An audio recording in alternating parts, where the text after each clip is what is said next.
요즘은 냉동식품, 가공식품이 발달해서 요리를 못해도 먹고 싶은 음식을 누구나 쉽게 먹을 수 있습니다. 참치나 햄, 꽁치 통조림은 그 중에 백미라고 할 수 있는데요. 지금은 이렇게 편리하게 먹는 통조림이 전쟁터에서 군인들이 먹기 위한 전투식량으로 개발되었다는 사실 알고 계시나요? 이 통조림의 발명을 가능하게 했던 인물은 바로 프랑스의 나폴레옹이었습니다. 1789년 프랑스 혁명이 일어난 후에 성공의 열매를 가져간 이는 민중이 아니라 나폴레옹이었습니다. 제1통령이 된 나폴레옹은 유럽 전역을 정복하고자 했죠. 그러려면 군대를 우선 강화해야 했습니다. 나폴레옹은 유럽을 무대로 전쟁을 치렀는데 병사들이 음식을 제대로 공급받지 못해서 굶주리거나 괴혈병에 걸리는 일이 많았거든요. 심지어 나폴레옹 자신도 굶주림으로 고생한 적이 있었을 정도였습니다. 군대를 강화하려면 우선 병사를 잘 먹여야 합니다. 지금과 달리 그 당시에는 먹을 게 별로 없던 시기였거든요. 2차 대전 말기에 독일군은 가축 사료인 순무만 먹고 전투를 할 정도였으니까요. 나폴레옹의 명령을 받은 프랑스 육군은 즉시 새로운 전투식량 개발에 들어갑니다. 전투식량이 가져야 할 요건은 사실 간단합니다. 첫 번째, 장시간 보존할 수 있어야 합니다. 그리고 두 번째, 병사들에게 충분한 영양을 공급하고, 세 번째, 어떤 상황에서도 먹기 편해야 하죠. 네 번째, 최우선 요건은 아니지만 일정 수준 이상의 맛도 있어야 합니다. 프랑스 육군은 1795년에 12,000프랑의 상금을 걸고 자신들이 원하는 조건을 충족하는 전투식량을 공모합니다. 엄청난 상금을 노리고 전국에서 많은 사람들이 응모를 하게 되는데요. 그런데 이 과정이 보기보다는 훨씬 어려웠던 모양입니다.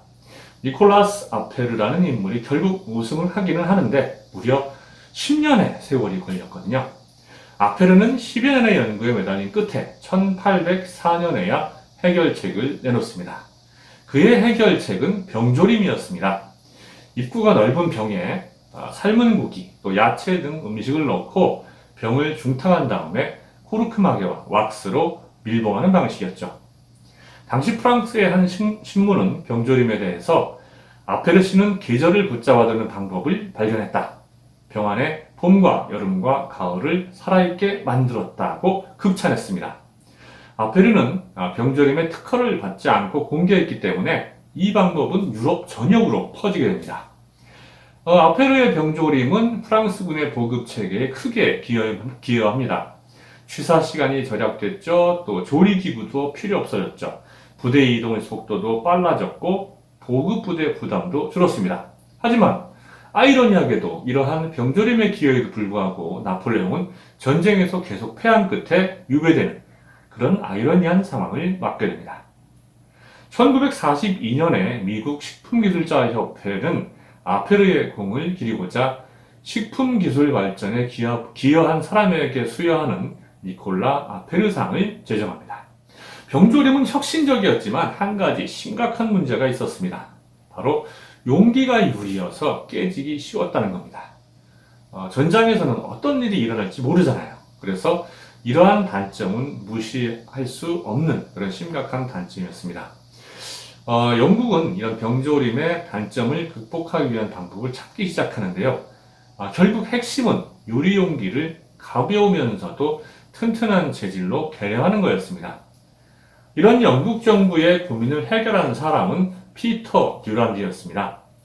듀란드는 홍차를 보관하는 통인 캐니스터를 참조하는데요.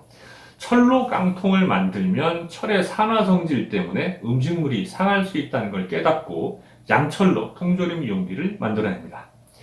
듀란드는 1810년에 금속 통조림을 만들고 특허를 등록을 하는데요. 2년 뒤에 1000파운드를 받고 돈킨과 홀에게 특허를 넘깁니다. 돈킨과 홀은 1812년 세계 최초의 통조림 공장을 세우고 통조림을 만들었는데요. 초기에는 군대에 납품했지만 그 이후에는 일반인을 위한 통조림도 만들기 시작하죠. 모든 제품의 초기 단계에서 나타나듯이 통조림도 처음에는 불량 때문에 사고들이 발생합니다. 불량을 개선한 온전한 통조림이 출시된 것은 1819년에야 가능한데요. 통조림 불량의 원인은 크게 두 가지였습니다. 첫 번째 원인은 납중독이었습니다.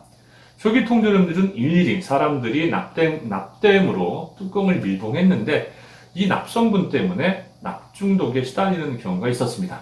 1848년 북극에서 사라진 존 프랭클린 탐험대는 바로 이 통조림 납중독으로 몰살당한 걸로 추정되고 있는데요. 존 프랭클린 제독은 그 북서 항로를 개척하기 위해서 134명의 탐험대원들을 이끌고 그린란드에 도착한 후에 소식이 두절됐습니다. 영국 해군 정부가 3년이 지난 후에 이들의 행방을 추적한 결과 탐험대원 3명의 시신이 묻은 무덤만 발견하고 맙니다. 1981년에 알비타 대학의 유학자 오웬 비티가 이들 무덤을 발굴을 해서 검시를 했는데요. 그 결과 시체에서 결핵 흔적과 정상 수치의 10배가 넘는 납을 발견합니다.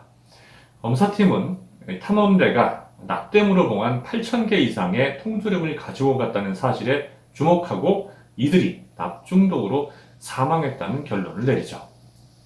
통조림 불량의 두 번째 원인은 살균 과정에서 발생했습니다. 당시 기술은 밀폐는 끝내주기 잘했는데 가장 중요한 그 전 단계의 살균을 제대로 못했어요. 그런데 이런 경우에는 오히려 밀폐가 잘 되는 게 미생물 증식에 더 도움이 되죠. 식중독을 일으키는 보툴리누스균이 통조림 안에 잔뜩 퍼지게 되니까요. 존 프랭클린 탐험대도 납중독과 함께 보툴리누스 중독증을 의심받았습니다. 이 두 가지 분량을 개선한 통조림도 여전히 문제가 있기는 했습니다. 공급자 입장에서는 전혀 문제가 없었는데 소비자 입장에서 보면 가장 큰 문제는 통조림 따개가 없다는 거였어요.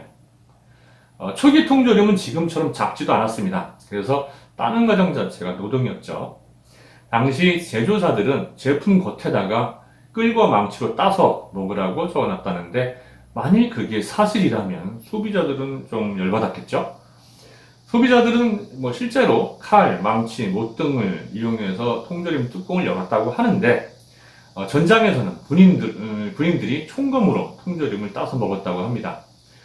근데 지금 생각하면 굉장히 불편했을 것 같은데 이상하게도 당시 사람들은 별로 큰 불편을 느끼지 않았던 모양입니다. 왜냐하면 통조림 따개는 그로부터 48년 뒤인 1858년에야 비로소 미국에서 등장하거든요. 통조림 따개는 다양한 발전이 이루어지면서 여러 가지 따개가 출현합니다. 통조림 뚜껑 위에 뾰족한 부분을 걸어서 이렇게 빙글빙글 돌려서 뚜껑을 여는 방식이 가장 흔했습니다. 요새 흔히 볼 수 있는 원터치캔은 1959년에 발명된 겁니다. 이 원터치캔 덕분에 통조림을 사 먹어도 예전처럼 오랫동안 뚜껑을 따기 위해서 힘들이거나 혹은 손을 베이는 일이 없어졌죠.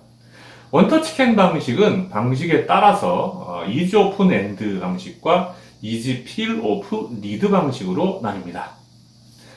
이지 오픈 엔드 방식은 이처럼 햄이나 과일, 생선 통조림과 같은 곳에 많이 쓰이는데요. 이렇게 금속 부리를 잡고 잡아당기기만 하면 뚜껑이 열리는 방식입니다.